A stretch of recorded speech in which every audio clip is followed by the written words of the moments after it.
നമസ്കാരം. ശിരോവസ്ത്രം ശരിയായി ധരിച്ചില്ല എന്നാരോപിച്ച് ഭരണകൂടം അറസ്റ്റ് ചെയ്ത മഹ്സ അമീനി എന്ന 22-കാരി ഇറാനിലെ മതനിയമ പോലീസിൻ്റെ കസ്റ്റഡിയിൽ കൊല്ലപ്പെട്ടത് ലോകം മറക്കുവാനുള്ള സമയമായിട്ടില്ല. നീതി നിഷേധത്തിനും അവകാശ ലംഘനങ്ങൾക്കുമെതിരെ ഇറാനിലെ സ്ത്രീകൾ തെരുവുകളിൽ ഇരച്ചെത്തുവാൻ ഈ സംഭവം കാരണമായി.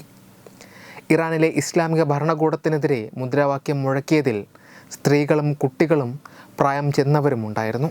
ഇറാൻ ഭരണകൂടം ദൈവത്തിനു നേരെയുള്ള പോരാട്ടമെന്ന് മുദ്രകുത്തിയപ്പോഴും അവർ ഉറക്കെ വിളിച്ചു പറഞ്ഞത് ഇത് മനുഷ്യത്വത്തിനും നീതിക്കും വേണ്ടിയുള്ള പോരാട്ടം എന്നായിരുന്നു.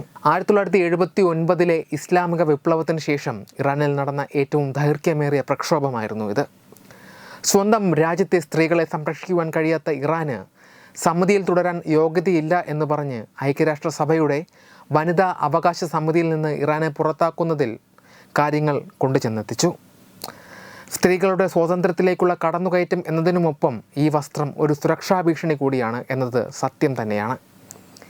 കാരണം ഈ വസ്ത്രത്തിലൂടെ കണ്ണുകൾ മാത്രമേ പുറത്തുള്ളവർക്ക് കാണാനാകൂ. അതിനാൽ തന്നെ ഈ വസ്ത്രം ദുരുപയോഗം ചെയ്യുവാനുള്ള സാധ്യതയും ഏറെയാണ്. 2019 ഈസ്റ്റർ ദിനത്തിൽ 300-ലധികം പേർ കൊല്ലപ്പെട്ട ഭീകരാക്രമണത്തിൽ ബുർഗ ധരിച്ചെത്തിയ നിരവധി സ്ത്രീകൾ പങ്കെടുത്തുവെന്ന് കണ്ടെത്തിയതിനെ തുടർന്നാണ് ബുർഗ നിരോധിക്കാനുള്ള നീക്കം അന്ന് ശ്രീലങ്കൻ സർക്കാർ നടത്തിയത്.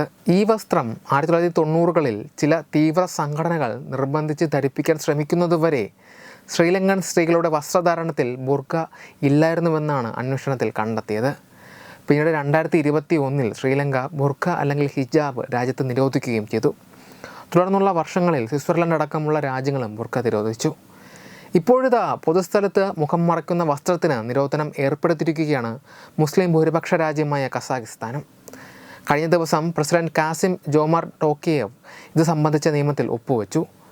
ഔദ്യോഗിക ചുമതലകൾ, മെഡിക്കൽ ആവശ്യങ്ങൾ, കഠിനമായ കാലാവസ്ഥയിൽ നിന്നുള്ള സംരക്ഷണം തുടങ്ങിയ പ്രത്യേക സന്ദർഭങ്ങളിൽ മാത്രമാണ് ഇളവ് നൽകിയിരിക്കുന്നത്. ഹിജാബിനെ കസാഖ് സ്ത്രീകളുടെ മേൽ റാഡിക്കൽ ഗ്രൂപ്പുകൾ അടിച്ചേൽപ്പിച്ച കാലഹരണപ്പെട്ട വസ്ത്രമെന്നാണ് പ്രസിഡന്റ് ടോക്കയേവ് വിശേഷിപ്പിച്ചത്. രാജ്യത്തിൻ്റെ പരമ്പരാഗത മൂല്യങ്ങൾക്ക് വിരുദ്ധമാണിതെന്നും അദ്ദേഹം തുറന്നടിച്ചു. മുഖം മറയ്ക്കുന്നതിലൂടെ വ്യക്തികളെ തിരിച്ചറിയുവാൻ സാധിക്കുന്നില്ല എന്നും ഇത് പൊതുസുരക്ഷയ്ക്ക് ഭീഷണിയാണെന്നും അധികൃതർ വ്യക്തമാക്കി. 2017 കസാഖിസ്ഥാൻ സർക്കാർ സ്കൂളുകളിൽ ഹിജാബ് നിരോധിച്ചിരുന്നു. നിരോധനത്തിനെതിരെ നിരവധി വിദ്യാർത്ഥിനികൾ ക്ലാസുകളിൽ പോകുവാൻ വിസമ്മതിച്ചു എന്നും റിപ്പോർട്ടുകളുണ്ടായിരുന്നു. അടുത്തിടെ കസാഖിസ്ഥാൻ്റെ അയൽ രാജ്യമായ കിർഗിസ്ഥാനും സമാനമായ നിയമം കൊണ്ടുവന്നിരുന്നു. ഉസ്ബെക്കിസ്ഥാനും മുഖം മറയ്ക്കുന്ന മൂടുപടങ്ങൾ നിരോധിച്ചിട്ടുണ്ട്. വെബ് ഡെസ്ക് തത്വമൈ ന്യൂസ്. രാവുമായണം രാമനെ അറിയണം. സ്കൂൾ കുട്ടികൾക്കായുള്ള രാമായണം പ്രശ്നോത്തരി ജൂലൈ 20 ഞായറാഴ്ച രാവിലെ 9 മണിക്ക്. സ്ഥലം കൃഷ്ണപിള്ള മെമ്മോറിയൽ ഓഡിറ്റോറിയം, നന്ദാവനം, തിരുവനന്തപുരം. രാമായണ മാസാചരണത്തോടനുബന്ധിച്ച് തത്വമൈ TV സ്കൂൾ കുട്ടികൾക്കായി ഒരു രാമായണം പ്രശ്നോത്തരി സംഘടിപ്പിക്കുന്നു. ഈ വരുന്ന ജൂലൈ 20 ഞായറാഴ്ച തിരുവനന്തപുരം നന്ദാവനം കൃഷ്ണപിള്ള മെമ്മോറിയൽ ഓഡിറ്റോറിയത്തിൽ വെച്ചാണ് ഈ പ്രശ്നോത്തരി പരിപാടി സംഘടിപ്പിക്കുന്നത്. 10 വയസ്സിനും 15 വയസ്സിനും ഇടയിലുള്ള കുട്ടികൾക്കാണ് പ്രശ്നോത്തരിയിൽ പങ്കെടുക്കാൻ കഴിയുക.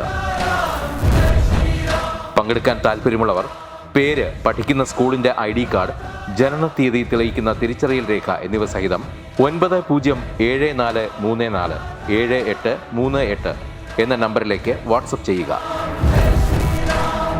ഒരു കുട്ടിക്ക് 100 രൂപയാണ് രജിസ്ട്രേഷൻ ഫീസ്.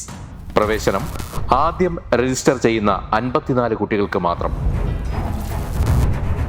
വിജയികൾക്ക് ആകർഷകമായ സമ്മാനങ്ങൾ.